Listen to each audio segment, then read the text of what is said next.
దేవునికి మహిమ కలుగును గాక. ప్రియులారా, ఈ ఉదయకాల సమయంలో ప్రభునామన మీ అందరికీ వందనాలు తెలియచేస్తూ ఉన్నాను. మీ అందరి ఆరోగ్యాలు క్షేమముగా ఉండాలని, ప్రతి కష్టము నుండి విడుదల పొంది మంచి జీవితాన్ని కలిగి ఉండాలని మీ నిమిత్తము ప్రతినిత్యము ప్రార్థన చేయించి ఉన్నాము. దేవుని వాక్యాన్ని ధ్యానిందాము.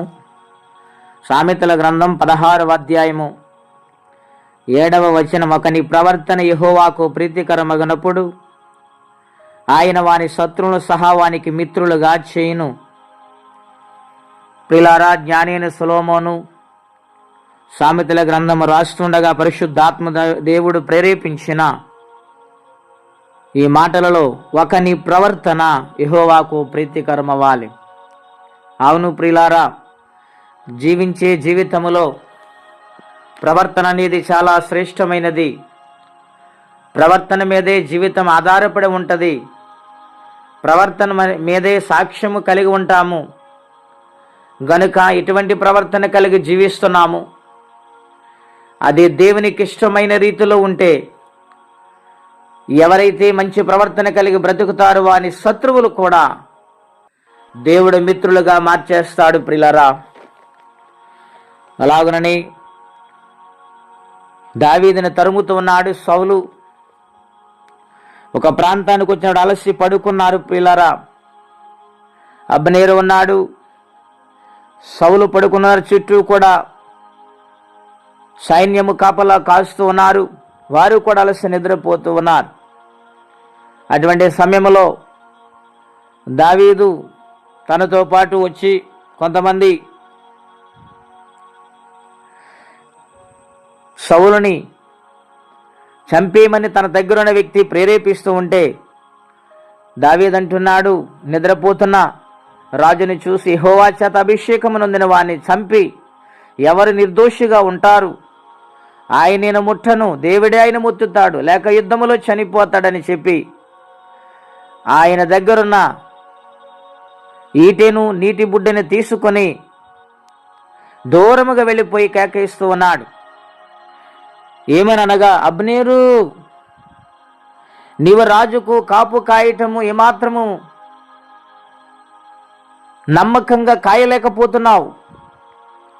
నీవు శిక్షకు పాత్రుడు, నీ ప్రవర్తన సరి అయిన రీతిలో లేదని దావీదు మాట్లాడుతూ ఉంటే కేక వేసి అందరూ తుళ్ళిపడిన లేచి దావీదు మాటలు వింటూ ఉంటే, నా ప్రియ స్నేహితులారా, దావీదుని తరుముకుంటూ వస్తున్న సౌలు చంపేయాలని పట్టుదలతున్న సౌలు అంటూ ఉన్నాడు. ఏమనో తెలుసా ప్రియులారా? మొదటి సమూయేలు గ్రంథం 26వ అధ్యాయము 18వ వచనం, 17-18 వచనాలు ఇలా రాయబడింది. సౌలు దావీదు స్వరం ఎరిగి, దావీదా నాయన, ఇది నీ స్వరమే కదా అని అడుగగా, దావీదు ఇట్లనెను, నా ఏలినవాడా రాజా, నా స్వరమే. నా ఏలినవాడు తన దాసుని ఎలాగెందుకు తరుముచున్నాడు? నేనేమి చేసి తిని నా వలన ఏ కీడు నీకు సంభవించును? రాజా, నా ఏలినవాడా, నీ దాసుని మాటలు వినుము. నా మీద పడవలనని యెహోవా నిన్ను ప్రేరేపించిన ఎడల నైవేద్యం చేసి ఆయన శాంతపరచవచ్చును. అయితే నరులెవరైనా నిన్ను ప్రేరేపించిన ఎడల వారి యెహోవా దృష్టికి శాపగ్రస్తులగుదురు. నీ దేశమును విడిచి అన్య దేవతలు పూజించమని నాతో చెప్పి యెహోవా శాస్త్రమునెత్తు కొరకు నన్ను వెలివేయుచున్నారు. నా దేశమునకు దూరముగాను యెహోవా సన్నిధికి ఎడముగా నేను మరణము నందకపోదును గాక. ఒకడు పర్వతం మీద కౌజపేట తరిమినట్లు ఇశ్రాయేలు రాజు, నీవు మిన్నల్లి వెదుకొట్టకై బయలుదేరి వచ్చితివి అని దావీదు మాట్లాడుతూ ఉంటే, ప్రియులారా, సౌలు కరిగిపోయాడు. తన యొక్క స్థితిని ఒప్పుకున్నాడు. దావీదా నాయనా, నేను పాపం చేశాను నాయన, ఇక నేను నిన్ను చంపనని అక్కడ వాగ్దానము చేస్తున్నాడు. నువ్వు నిజముగా ఇశ్రాయేలుకు రాజు అవుతావని చెప్తూ ఉన్నాడు. నేను చేసిన పనిని బట్టి నా సంతతిని నువ్వు చంపవద్దు, నాశనము చేయవద్దని మాట తీసుకుంటూ ఉన్నాడు. చూశారండి దావీదు ప్రవర్తన ఎంత గొప్పదో.